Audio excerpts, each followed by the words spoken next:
इस फ़िल्म की शुरुआत में हम रूमी नाम की एक लड़की को देखते हैं, जो कि एक चिकन रेस्टोरेंट चलाती थी, जो कि बहुत ज़्यादा मशहूर थी। और वो कभी कॉलेज नहीं गई क्योंकि उसकी माँ अकेले ही उसे पाल रही थी और इसीलिए वो अपनी माँ के काम में हाथ बटाने लगी बचपन से ही। और इसके पिता बचपन में ही उसे छोड़ कर के घर से कहीं चले गए थे। और एक दिन वो लोग मुश्किल में पड़ जाते हैं, क्योंकि एक टाइसन नाम की कंपनी, जो कि यहाँ पर मॉल बनाने के लिए इन सभी की ज़मीन को कब्ज़ा कर लेती है। और साथ ही इन छोटे-छोटे दुकानदारों को कोई मुआवज़ा भी नहीं देते। और इसके बाद कुछ लोग यहाँ पर घर में घुस आते हैं और उन्हें बाहर फेंक देते हैं अपने ही घर से। और रूमी की माँ उन्हें भगाने के लिए पीछे से एक वैन लेकर के आ जाती है, लेकिन उन बदमाशों ने उसे कार से निकाल करके उसे ज़मीन पर गिरा दिया और वो गिरते ही बेहोश हो जाती है, जिसे देखने के बाद सभी परेशान हो जाते हैं। फिर उसे लेकर के हॉस्पिटल में चले जाते हैं और हमें इसके बाद पता चलता है कि उसकी माँ इलाज के दौरान ही मर जाती है।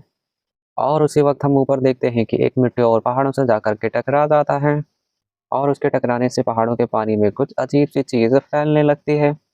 और अगले दिन हम देखते हैं रूमी के पिता शिन ने वहाँ का पानी पी लिया और उस पानी का स्वाद बहुत ही अजीब सा था और इसीलिए उन्होंने अपने मुँह में जो पानी रखा था उसे फिर से थूक दिया। और फिर वो बैंक में पहुँच जाता है, जहाँ पर वो चौकीदार का काम किया करता है। और हम देखते हैं कि उसके पेट में दर्द हो रहा होता है, शायद उस पानी के पीने की वजह से। और इसके बाद वो नौकरानी को ऑफिस से छोटा-छोटा सामान चुराने के लिए सिखाने लगा। लेकिन नौकरानी एक ही बार में काफ़ी ज़्यादा चीज़ें चुरा लेती है, जिसकी वजह से वो पकड़ी जाती है। और फिर वो नौकरानी शिन को देखती है, लेकिन यहाँ पर शिन नज़रअंदाज करके वो अपने रास्ते में निकल जाता है। जब वो रेस्टोरेंट में बैठा हुआ होता है, तब वो महसूस करता है कि उसे कुछ ज़्यादा ही दर्द हो रहा है और अचानक से वो देखता है कि उसके आस-पास की चीज़ें उड़ने लगती हैं हवा में और आस-पास की सारी टेबल और कुर्सियाँ खुद ही अपने आप पीछे गिरने लगते हैं। और कुछ समय के बाद उसका दर्द बंद हो जाता है, लेकिन जब दुकानदार यहाँ पर आता है, तो यहाँ के आस-पास की चीज़ों को इस तरह से बिखरा हुआ देख कर के वो उससे इसके पैसे माँगने लगता है और उसे यहाँ से भगा देता है। कुछ समय के बाद शिन अपने एक छोटे से घर में पहुँच जाता है, उसके बाद वो सिगरेट पीने लगता है। सिगरेट पीने के लिए वो एक लाइटर लेने की कोशिश करता है। वो जैसे ही लाइटर लेने की कोशिश करता है, वो लाइटर खुद ही उसके हाथ में आ जाता है उड़ के और ये देखने के बाद वो बहुत ज़्यादा शॉक हो जाता है। और फिर तभी उसकी बेटी का फ़ोन आ जाता है और वो बताती है कि उसकी माँ की मौत हो चुकी है। इसके बाद शिन एक पुराना सूट पहन करके अपनी बीवी के अंतिम संस्कार में पहुँच जाता है, जहाँ पर वो अपनी बेटी को पहचान तक नहीं पाया, क्योंकि वो उसे बचपन में ही देखा था और अब तो वो बड़ी हो चुकी थी। और फिर अचानक वहाँ पर प्रेसिडेंट मिना पहुँचते हैं, जो कि उन्हीं बदमाशों का लीडर होता है, जिनकी वजह से यहाँ पर रूमी की माँ की मौत हुई होती है। और यहाँ पर रूमी उसे देखते ही उसका कॉलर पकड़ लेती है। लेकिन इसके बाद मिन कहने लगा कि उसकी माँ उसकी खुद की गलती की वजह से मारी गई और इसमें कंपनी का कोई भी लेना-देना नहीं है। और गुस्से में वो उसे मारने ही वाली थी, तभी उसके लॉयर ने उसे रोक लिया और यहाँ पर जाते हुए मिन ने उसे पैसे देने की भी कोशिश की, लेकिन रूमी ने पैसे उसके मुँह पर दे मारे। इसके बाद शिन रूमी के रेस्टोरेंट में जाता है और उस रेस्टोरेंट की इस तरीके से हालत देख कर के वो भी दुखी हो जाता है और इसके बाद में बहुत ज़्यादा गुस्सा हो जाता है। गुस्से की वजह से वो हवा में ही एक मुक्का मारता है, लेकिन वो क्या देखता है कि कूड़ेदान वहाँ से दूर जा कर के गिरता है उस मुक्के मारने की वजह से। और इसके बाद तुरंत ही उसे वो लाइटर वाली घटना याद आ जाती है और इसके बाद वो भाग करके अपने घर पहुँच जाता है, उसी छोटे से घर में। और वो उसकी प्रैक्टिस करने लगा, बार-बार वो लाइटर को अपने हाथ में लेने की कोशिश करता है और वो लाइटर बार-बार उसके हाथ में चला जाता है, जिससे ये कन्फर्म हो जाता है कि उसके पास कोई सुपर पावर आ चुकी है। वो थोड़ी देर और प्रैक्टिस करता है कि बिना हाथ लगाए चीज़ों को कैसे वो कंट्रोल किया जा सके और इसके बाद वो थोड़ी ही देर में सारी ही चीज़ों को अपने बिना हाथ लगाए ही अपने माइंड से ही, या पता नहीं कैसे, वो सारी चीज़ों को हवा में उड़ाने लगता है। और इसके बाद फिर उसके दिमाग में एक प्लान आता है कि वो क्यों ना एक जादूगर बन जाए और वो जादू दिखा करके लोगों से पैसे कमा सके। अगली सुबह हम देखते हैं कि रूमी अपनी माँ को दफना करके अपने पापा और अपने दोस्तों के साथ में फिर से मार्केट में पहुँचती है। अब देखते हैं कि सभी दुकानदार उन बदमाशों के डर से अपने घर में छुपे हुए थे। वो लोग कभी भी आकर के तोड़-फोड़ कर जाते थे, लेकिन किम ने सभी दुकानदारों को शांत रहने के लिए कहा। वो लॉयर कहता है कि मेरी बात पुलिस से चल रही है, लेकिन यहाँ लोग कहते हैं कि वो लोग तो पुलिस से भी मिले हुए हैं। पुलिस भी इन सब में मिली हुई है, वो आखिर हमारी बात क्यों मानेगी? वो तो उन्हीं बदमाशों की बात मानेगी। लोग कहते हैं कि हमें भी उनका जवाब देना ही पड़ेगा, जैसे कि वो हमारे साथ करते हैं। लेकिन यहाँ पर किम कहता है, जो कि लॉयर होता है, कि अगर हमने भी ऐसा किया तो बात बिगड़ जाएगी और शायद हमें भी अरेस्ट कर लिया जाए पुलिस के द्वारा। यहाँ पर शिन कहता है कि अब लड़कर कोई फ़ायदा नहीं और तुम सब लोगों को नई नौकरियाँ ढूँढ लेनी चाहिए। और इसके बाद सभी गुस्सा हो जाते हैं उससे और इसके बाद रूमी ने तो उसे वहाँ से बाहर ही निकाल दिया और इसके बाद वो वहाँ से चला जाता है और इसके बाद वो एक जादूगर के सर्कस में जाता है जहाँ पर वो काम माँगता है और वहाँ जो सर्कस का ओनर होता है वो शिन की जादू देख कर के वो उसे तुरंत ही काम पर रख लेता है।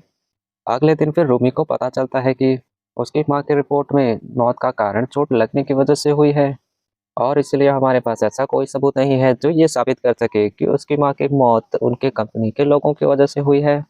यहाँ तक कि कैमरे से जिन्होंने वीडियो बनाई थी उन्हें तक इस कंपनी ने खरीद लिया था। और कुछ समय के बाद फिर सिन यहाँ पर अपनी बेटी से मिलने आता है। वो कहता है कि मैं पैसे कमाने लगा हूँ और इसीलिए तुम्हें अपनी पढ़ाई पूरी कर लेनी चाहिए। और इसके बाद वो उसे अब टाई से अजीबो-गरीब टाइप की जादू करके दिखाता है। उस टाई को इधर-उधर हवा में लहरा करके दिखाता है। लेकिन यहाँ पर रूमी को उस पर बिल्कुल विश्वास नहीं होता। उसके बाद फिर रूमी गुस्से से बोलती है कि तुम ये सारी चीज़ें करके अपना केवल टाइम बर्बाद कर रहे हो, क्योंकि तुमने हमें बचपन में छोड़ कर के बेसहारा यूँ ही चले गए थे और इसलिए रूमी आज तक उससे नफ़रत करती थी। उसके बाद शिन समझाता है कि मैं तुम्हें कर्ज़े की वज़ह से छोड़ कर के गया था ताकि तुम्हें कोई परेशानी ना हो। और इसके बाद फिर रूमी नहीं समझती है और वो कहती है कि अब इतने सालों के बाद तुम्हें मेरे बाप बनने की कोई ज़रूरत नहीं।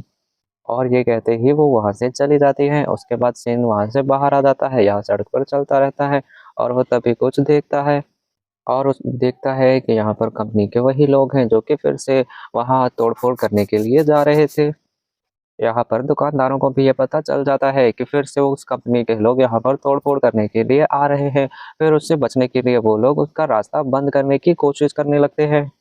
लेकिन वो बदमाश सब कुछ तोड़-फोड़ कर अंदर घुस जाते हैं और सभी लोगों को पीटने लगते हैं। इसके बाद हम देखते हैं कि वहाँ पर सिन भी पहुँच जाता है और फिर सिन अपनी शक्तियों की वजह से सभी को हवा में उड़ाने लगता है और इधर-उधर लोग वहाँ गिरने लगते हैं। उस कंपनी के आदमी उसकी शक्तियाँ देख कर के सभी की होश उड़ जाती है और सभी पीछे हटने लगते हैं और तभी एक मोटा-सा हट्टा-कट्टा इंसान आगे बढ़ने की कोशिश करता है और तभी शिन यहाँ पर उसके हाथ को मोड़ करके हवा में ही ऊपर लटका देता है और तभी पुलिस वहाँ पर पहुँच जाती है। इसके बाद पुलिस सभी बदमाशों को अरेस्ट कर लेती है और फिर सभी पुलिस स्टेशन में पहुँच जाते हैं और दोनों ही ग्रुप के लोग आपस में इल्ज़ाम लगाने लगते हैं। और इसके बाद फिर ऑफिसर ने ये डिसीज़न लिया कि हम रिकॉर्डिंग देख कर के ये डिसीज़न लेंगे। जब वो वीडियो लगा कर के देखते हैं तो क्या देखते हैं कि शिन वहाँ पर सभी गुंडों की काफ़ी अच्छे तरीके से धुलाई कर रहा होता है अपनी मैजिक की मदद से और ये देखने के बाद पुलिस वालों को यकीन नहीं होता। भला ये पुलिस वाला आखिर लिखे तो लिखे क्या, करे तो करे क्या? ये लोग तो हवा में उड़ रहे थे। उसने तो बिना टच किए इनको मारा। आखिर वो किस बिना पर केस लिखे कि उसने बिना छुए ही इन लोगों को मार दिया? आखिर कानून करे तो करे क्या? बोले तो बोले क्या? और इसके बाद फिर वो पुलिस वाला परेशान होकर के सभी को वहाँ से अपने-अपने घर भेज देता है। फिर सभी दुकानदार वहाँ से अपना मुँह लटका कर के बाहर आ जाते हैं। ऐसा लग रहा होता है कि उन्हें बहुत ज़्यादा बुरा लगा है। लेकिन हम क्या देखते हैं कि जैसे ही वो पुलिस स्टेशन से बाहर निकल के कुछ दूर आगे बढ़ते हैं, वो बहुत ज़्यादा हँसने लगते हैं और यहाँ पर किम की तारीफ़ करने लगते हैं। और वो काफ़ी ज़्यादा खुश थे क्योंकि उन्होंने पहली बार उन बदमाशों को हराया था। लेकिन अभी भी रूमी हमें अपने पिता से नाराज़ दिखती है। और इसके बाद हम फिर से उन बदमाशों को देखते हैं रात के वक़्त में। वो देख रहे होते हैं ऊपर में कि कूड़ा आसमान में उड़ रहा है। इसके बाद कुछ समय के बाद वो लोग जब नीचे बैठे हुए थे और जिस कार के ऊपर वो लोग बैठे हुए थे, वो कार भी उड़ने लगती है। उस कार को उड़ता हुआ देख कर के वो डर के वहाँ से भाग जाते हैं। असल में यहाँ पर शिन अपनी मैजिक की मदद से एक बहुत बड़ा ब्लॉकिंग सिस्टम बना रहा था, मतलब रास्ता ब्लॉक कर रहा था। बड़ी-बड़ी चीज़ों को लेकर के वो पूरे रास्ते को ही बंद कर दे रहा था। यहाँ पर किम जब शिन की शक्तियों के बारे में पूछता है कि आखिर तुम्हें ये शक्तियाँ कहाँ से मिली? तब शिन बताता है कि शायद ये शक्तियाँ मुझे मेरी पत्नी ने ऊपर स्वर्ग से भेजा है। बाद में वो फिर किम रूमी से मिलने के लिए जाता है और वो बताता है कि बस तुम्हारे पिता तुम्हारा सुरक्षा करना चाहते हैं। आखिर तुम्हारे पिता जैसे भी हो वो असलियत में तुमसे बहुत ज़्यादा प्यार करते हैं।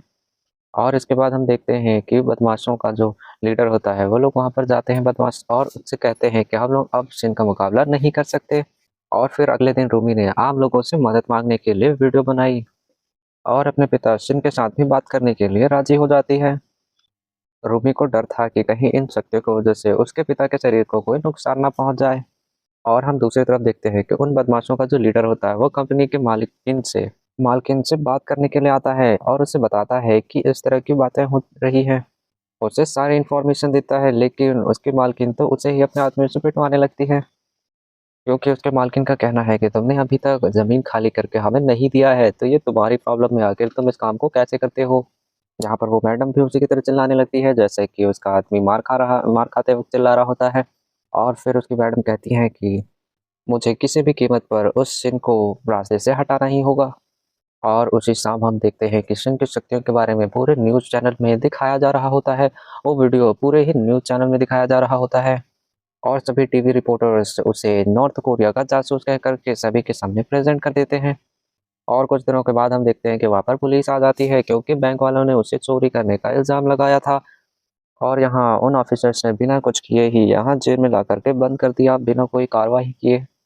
और इसके बाद पता चलता है कि कंपनी के किसी आदमी ने पैसे लेकर के रूमी की माँ का कत्ल का इल्ज़ाम अपने ऊपर ले लिया होता है, जिसके बाद कंपनी सभी कानूनी कार्रवाई से बाहर हो जाती है। ये सारी चीज़ें उस मैडम का ही प्लान होता है। उसकी मैडम एक नई कंपनी बना कर के जिसमें कि उन बदमाशों को ही वहाँ पर काम करने के लिए रख लेती हैं और उनका ज़मीन हड़पने के लिए उन्हें ही वहाँ पर बैठा देती हैं। और उसकी मैडम ने पुलिस वालों को भी अपने में मिला लिया था पैसे दे कर के। यहाँ हम देखते हैं कि उसका रास्ता बिल्कुल साफ था, उसके रास्ते में अब कोई भी नहीं था और सारे गुंडे फिर अपने लीडर के साथ में उस पूरे ही दुकान को कब्जा करने के लिए पहुँच जाते हैं। और ये सारी खबर रूमी को दे देता है कि और वहाँ से बोलता है कि तुम वहाँ से जल्दी से निकल जाओ, वहाँ पर बहुत ही ज़्यादा हालत ख़राब होने वाली है, वहाँ का माहौल बहुत ही ज़्यादा बिगड़ने वाला है। लेकिन रूमी कहती है कि मैं ऐसे पीठ दिखा करके नहीं भाग सकती, मैं आखिरी दम तक लड़ना चाहूँगी। और वहाँ पर हम देखते हैं कि मैडम जिन से मिलने के लिए पहुँचती हैं और वो मैडम उसे ऑफ़र देने लगती है कि अगर तुम हमारे लिए काम करोगे तो मैं तुम्हें यहाँ से छुड़ा लूँगी, नहीं तो मैं तुम्हें आम जनता की नज़रों में एक देशद्रोही बना कर के छोड़ूँगी। और हम दूसरी तरफ देखते हैं कि पुलिस भी वहाँ कंपनी के ऑर्डर्स की वजह से वहाँ के जितने भी बैरिकेड्स शिप ने बनाए हुए होते हैं, उन सभी को तोड़ने लगती है। लेकिन यहाँ पर रूमी और बाकी दुकानदार बोतल में आग लगा करके बम की तरह फोड़ना शुरू कर दिया और उन्हें कुछ देर के लिए रोक दिया। लेकिन इसके बाद पुलिस वहाँ पर एक बहुत बड़ी जेसीबी लेकर के आ जाती है और उससे वहाँ की खुदाई करना शुरू कर देती है। इधर-उधर की चीज़ें तोड़ने लगती हैं, जितना भी रास्ता ब्लॉक था उसे उसी की मदद से हटाने लगती है और सभी दुकानदार वहाँ अपनी जान बचा कर के भागने लगे। और फिर रूबी देखती है कि एक इंसान मलबे के नीचे दब गया है, तो वो उसे बचाने लगती है, लेकिन वो उसे नहीं निकाल पाती है और तभी एक ज़बरदस्त धमाका होता है, जिसकी वजह से आस-पास आग लग जाती है और उस आग का प्रेशर इतना ज़्यादा था कि वो दोनों ही उड़ करके यहाँ साइड में गिर पड़ते हैं और बाकी लोग भी आ जाते हैं, फिर उनकी वो लोग मदद करते हैं और इसके बाद फाइनली पुलिस वाले बाज़ार में घुस ही जाते हैं और यहाँ रूमी बाकी दुकानदारों के साथ में मिल करके उन्हें अंदर आने से रोक रही थी। और वो सभी पुलिस वालों से बच कर के भागने लगते हैं, वो लोग ऊपर छत में जा रहे थे। और इधर हम देखते हैं कि जेल में शिन पुलिस वाले की एक मोबाइल छीन लेता है और वहाँ पर खबर देखने लगता है कि आखिर वहाँ का क्या हाल-चाल है। और वो देख कर के सोचता है कि वो इस बार भी अपनी बेटी को अकेला नहीं छोड़ सकता है और इसीलिए वो अपनी शक्तियों की मदद से अपनी हथकड़ियों को तोड़ देता है, साथ में जेल भी तोड़ देता है और उन सभी को हवा में उड़ा देता है और फिर ऊपर बिल्डिंग में उस काँच को तोड़ कर के बाहर निकल जाता है। और वो जैसे ही उस बालकनी से ऊपर कूदता है और नीचे जाते हुए उस मैडम को देखता है और वो सबसे पहले उस मैडम की कार को एक ही उँगली घुमा करके उसकी कार को तोड़ देता है और फिर वो थोड़ी देर में उड़ने की कोशिश करने लगता है। धीरे-धीरे कोशिश करते हुए वो काफ़ी अच्छा बैलेंस करके उड़ना शुरू कर देता है। इसके बाद वो एक झटके से हवा में ही ऊपर चल जाता है जैसे कि सुपरमैन चल जाता है। लेकिन उड़ते-उड़ते उसका बैलेंस बिगड़ जाता है, इसके बाद वो एक बिल्डिंग से टकरा जाता है और टकराने के बाद वो सीधा नीचे सड़क पर गिर जाता है और ये सारी चीज़ें करते हुए लोग उसे देख रहे थे, साथ में उसका वीडियो भी बना रहे थे और वो फिर से अपनी बेटी के बारे में सोचने लगता है। इसके बाद वो फिर से कोशिश करता है और इसके बाद फिर वो हल्क की तरह लंबी-लंबी छलांगे लगाने लगता है और हम इधर देखते हैं कि रूमी बाकी दुकानदारों के साथ में वहाँ छत पर जाने लगती है और तभी एक आदमी यहाँ ऊपर सीढ़ी में टूट जाती है, जिसकी वजह से वो सीढ़ी पकड़ कर के ऊपर ही लटक जाता है। और यहाँ पुलिस उसे पानी फेंक करके उसे गिराने की कोशिश करने लगती है, लेकिन यहाँ पर शिन उड़ करके उसे वहाँ से बचा लेता है और इसके बाद फिर से शिन एक लंबी छलांग लगाता है और वो बाकियों को बचाने के लिए जाने लगता है, लेकिन वो धुएँ की वजह से कुछ भी नहीं देख पाता है और यही वजह होती है कि वो पुलिस वालों की क्रेन से टकरा जाता है और वो गलती से एक ऐसे कमरे में पहुँच जाता है जहाँ पर बहुत सारे पुलिस वाले वहाँ पर खड़े थे और सभी पुलिस वाले मिलकर के उसी के ऊपर गिरने लगते हैं ताकि वो अपनी पावर का इस्तेमाल ना कर पाए। लेकिन इसके बाद भी शिन यहाँ पर अपनी पावर का इस्तेमाल करके उन्हें अपने ऊपर से उड़ा देता है और इसके बाद खिड़की तोड़ करके फिर से उड़ने लगता है ऊपर। और फिर हम देखते हैं कि किन जो है वो सीढ़ियों की मदद से उन सभी को दूसरी छत पे पहुंचा रहा था। लेकिन यहाँ पर रूमी पीछे ही रह जाती है जिसे पुलिस वालों ने पकड़ लिया होता है और बाकी पुलिस वाले भी वहां पर पहुंच जाते हैं और उन सभी दुकानदारों को पीटने लगते हैं। और यहाँ पर सीन पहुंच जाता है और फिर वो जैसे ही नीचे रुकता है और उसके प्रेशर से वहां पर जितने पुलिस वाले होते हैं सभी नीचे गिर जाते हैं। यहाँ पर हजारों पुलिस वाले होते हैं, उन हजारों में से भी वहां पर कोई भी उसे नहीं हरा पा रहा होता है। उसके बाद सिन अपनी पावर की मदद से सभी दुकानदारों को एक साथ उड़ा करके इस छत से उस छत में भेज देता है और इसके बाद वो रूमी को ढूंढने निकलता है, पर वो तो एक क्रेन में ऊपर बंद थी और वो क्रेन नीचे गिरने ही वाली थी और उस दरवाजे से एक पुलिस वाला भी गिरने वाला था। वहां पर रूमी भी उसे बचाने की कोशिश कर रही थी और इसके बाद यहाँ पर सिन उस पूरे डिब्बे को ही एक सुरक्षित जगह पर यानी कि जहाँ वो खड़ा था वहीं पर लैंड करा देता है और फिर इसी चक्कर में वहां पर रूमी नीचे गिरने लगती है और तभी यहाँ पर शिन अपनी पावर की मदद से रूमी को जाकर के बचा लेता है और इसके बाद फिर रूमी से आखिरी बार माफी मांग करके वो अपने आप को पुलिस के हवाले कर लेता है। और इसके बाद हमें 4 साल के वक्त के बाद का समय दिखाया जाता है जहाँ पर अब शिन जेल से रिहा हो चुका होता है और फिर हम देखते हैं कि यहाँ पर सभी दुकानदार वहां से जा चुके थे और अब सब कुछ उसी कंपनी के हाथों में था। लेकिन वो कंपनी अब बहुत ज़्यादा घाटे में जा चुकी थी और इसीलिए वो एक बहुत बड़ा मॉल नहीं बना पाई थी, जिसकी वजह से अभी भी वैसा का वैसा ही होता है सब कुछ। लेकिन सभी दुकानदारों ने मिलकर के एक बहुत बड़ा रेस्टोरेंट खोल लिया होता है जहाँ पर रूमी भी होती है और उस रेस्टोरेंट का नाम रूमी ने सुपर पावर चिकन रखा था। और इसी मोमेंट पर ये मूवी खत्म हो जाती है। हमें कमेंट करके बताओ, अगर आपके पास इसी तरह के सुपर पावर्स आ जाएंगे तो आप क्या करोगे? अपनी मदद पहले करोगे या दूसरों की मदद करना पसंद करोगे या किसी की भी नहीं? तो वीडियो पसंद आए तो हमें लाइक करें, सब्सक्राइब करें और शेयर करें अपने दोस्तों तक। तो मिलते हैं अगले वीडियो में।